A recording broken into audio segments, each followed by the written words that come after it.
वैश्विक विमानन जगत में एक जबरदस्त झटका लगा है क्योंकि एयरबस ने अपने A320 परिवार के लगभग 6000 विमान वापस मंगाने का अभूतपूर्व आदेश जारी किया है, जो दुनिया के सबसे ज्यादा इस्तेमाल होने वाले बीड़ों में शामिल हैं।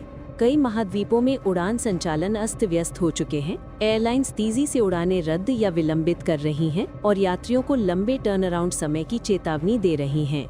ये आपातकालीन आदेश 30 अक्टूबर की एक भयावह घटना के बाद आया, जब मेक्सिको से संयुक्त राज्य अमेरिका जा रहा जेट ब्लू का एक A320 अचानक बिना किसी कमांड के नीचे की ओर झुक गया।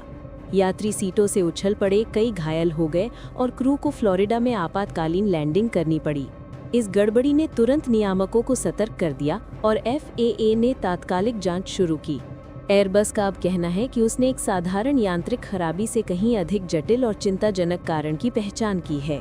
कंपनी के अनुसार सौर ज्वालाओं और कॉस्मिक रेडिएशन से विमान के फ्लाइट कंट्रोल कंप्यूटरों, खासकर ELAC सिस्टम के भीतर महत्वपूर्ण डेटा खराब हो सकता है, जो एलिवेटर और एलरॉन के जरिए पिच और रोल को नियंत्रित करता है। उच्च ऊंचाई पर तीव्र विकिरण के दौरान छोटे छोटे बिट फ्लिप कंप्यूटर की लॉजिक को बिगाड़ सकते हैं, इतनी मात्रा में कि स्थिरता से जुड़े कमांड क्षण भर के लिए बाधित हो जाएं। चूंकि A320 परिवार के हर विमान में पुरानी A320 CEO से लेकर नए A320 NEO और A321 मॉडलों तक वही ELAC आर्किटेक्चर इस्तेमाल होता है, इसलिए ये कमजोरी पूरे बेड़े में मौजूद है। डिजिटल एवियोनिक्स की एक अकेली खामी ने अब वाणिज्यिक विमानन इतिहास की सबसे बड़ी और सबसे बाधित करने वाली सुरक्षा कार्रवाइयों में से एक को जन्म दिया है। दुनिया भर की एयरलाइंस अब अनिवार्य जांच और मरम्मत करने की दौड़ में लगी हैं। ग्राउंडिंग की वजह से व्यापक विलंब, बढ़ते मेंटेनेंस बैकलॉग और परिचालन चुनौतियां उत्पन्न हो रही हैं, क्योंकि एयरलाइंस उपलब्ध विमानों को संभालने में जूझ रही हैं। उद्योग विशेषज्ञ कहते हैं कि ये स्थिति एक बढ़ती हुई वास्तविकता को उजागर करती है कि आधुनिक जेट जटिल डिजिटल प्रणालियों पर निर्भर हैं और ये प्रणालियां अब उन शक्तिशाली प्राकृतिक बलों के प्रति अधिक संवेदनशील होती जा रही हैं, जिन्हें मनुष्य नियंत्रित नहीं कर सकता। नियामकों द्वारा अब ये समीक्षा की जा रही है कि क्या वर्तमान एवियोनिक्स प्रमाणन मानक सौर विकिरण के प्रभावों को पर्याप्त रूप से ध्यान में रखते हैं, खासकर आने वाले वर्षों में जब सौर गतिविधि चरम पर पहुंचेगी। यात्रियों के लिए इसका असर तुरंत महसूस हो रहा है, लंबी कतारें, रद्द हुई उड़ानें और वैश्विक अव्यवस्था।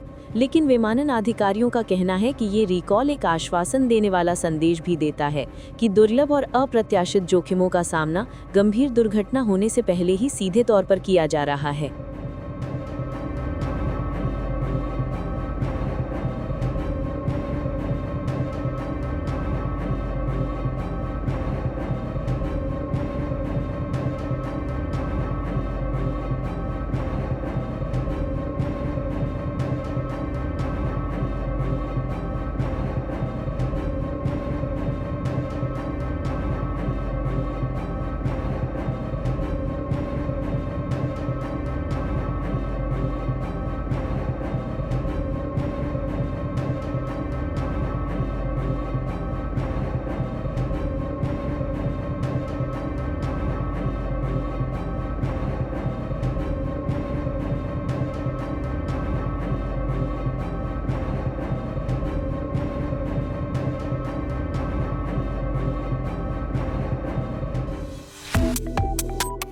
Subscribe to One India and never miss an update.